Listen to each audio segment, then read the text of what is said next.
E depois, nesta fase do local do crime, também a recolha e a identificação de impressões digitais.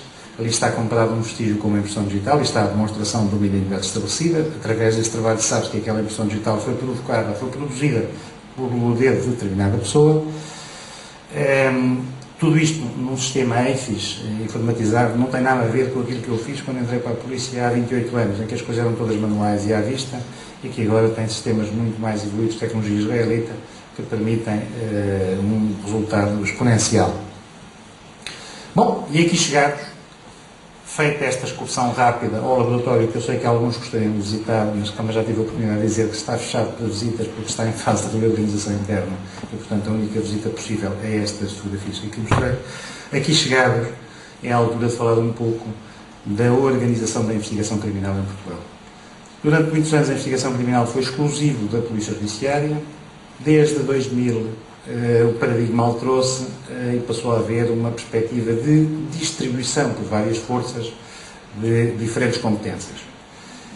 O que tem subjacente um paradigma de cooperação, de colaboração e de articulação e complementaridade. Há um conjunto de crimes que estão reservados à Polícia Judiciária, teoricamente os crimes mais graves, mais complexos e organizados, são cerca de 15% da criminalidade total. E eu vou-vos dar alguns exemplos desses crimes que constituem a competência da Polícia Judiciária. Desde logo, os homicídios dolosos e as ofensas à integridade física que tenham a morte como resultado. Depois, a criminalidade sexual. A criminalidade sexual não apenas envolvendo crianças e jovens, mas também envolvendo adultos. Depois, a falsificação de documentos, a falsificação de BIs, de passaportes, certificados, a falsificação de todo tipo de documentos.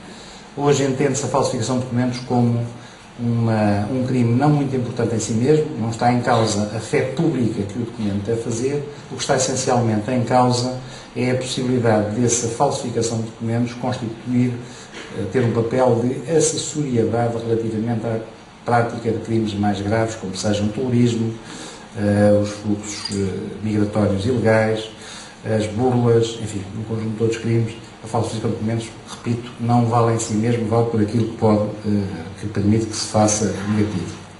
A criminalidade económica e financeira e, naturalmente, também a criminalidade de funções associadas às corrupções e aos peculatos, os crimes de incêndio doloso e os crimes de poluição com perigo comum, o furto e o tráfico de obras de arte. Portanto, continuo a falar naquilo que são os crimes da competência da Polícia Judiciária, o tráfico e a viciação de veículos furtados ou roubados, o tráfico de estupefacientes, quer seja por via marítima, como é o caso, isto é o Porto do Funchal, fevereiro de 2007, quer seja por dissimulação no organismo de quem transporta o produto, e depois os crimes executados com arma de fogo, que são também competência reservada da Polícia Judiciária.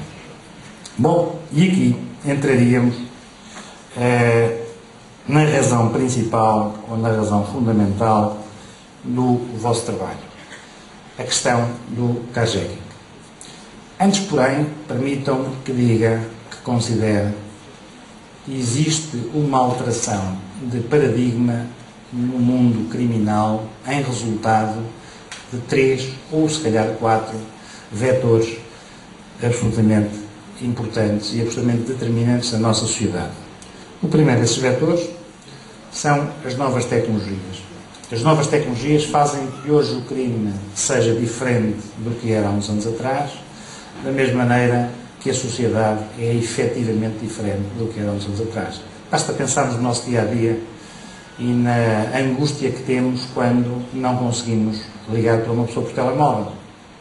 Há 10 anos atrás, como é que nós conseguimos respirar sem telemóvel, como é que conseguimos viver sem telemóvel?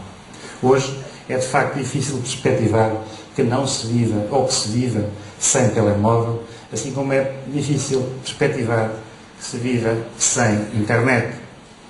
E não servem para a internet os discursos de diabolização. A internet é uma realidade tão fundamental à vida quase como o sol. Mas o sol, em abuso, em excesso, pode provocar o câncer da pele.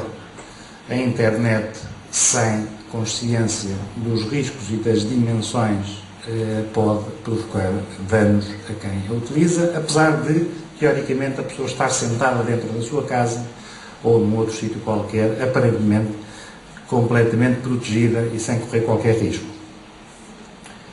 A internet, as novas tecnologias, são de facto um fator de modificação do paradigma do mundo criminal. Depois, o tempo. Eu trago esta fotografia desta menina, ali com o relógio, para quem o tempo está parado, mas para a generalidade das pessoas o tempo está cada vez mais curto, cada vez mais apressado. O tempo é de tal forma imediato que é cada vez mais irreal, apesar de pensarmos que o imediatismo é mais próximo da realidade. Não é. As coisas todas, a vida, tem períodos, tem uma morosidade necessária. Mas nós queremos tudo agora, para já.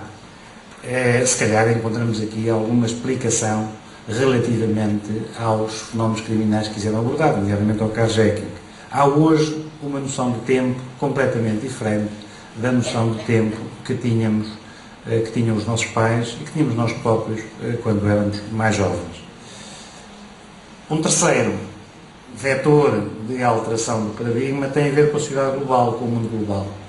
Hoje nós sofremos com aquilo que acontece no outro lado, nos antípodas, no outro lado do mundo, porque temos mecanismos de comunicação que nos fazem a todos parte da mesma realidade, para o bem e para o mal. Para nos desenvolvermos com isso, conhecermos isso, novas realidades, para progredirmos, mas também para partilharmos angústias, para sentirmos e partilharmos a vitimização onde quer que ela aconteça.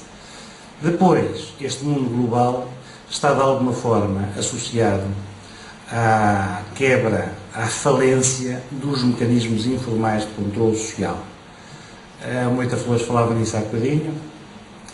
Cada vez mais a nossa realidade suburbana, sobretudo nas grandes cidades, não controla informalmente os seus membros. Isto é, os ritmos de vida são distintos, os jovens têm uma hora para viver, os adultos têm outra hora para viver também, não se encontram e, como tal, não se apoiam no desenvolvimento necessário. Ainda esta noite aconteceu uma coisa curiosíssima em Lisboa, no bairro do Fim do Mundo, na zona de Cascais.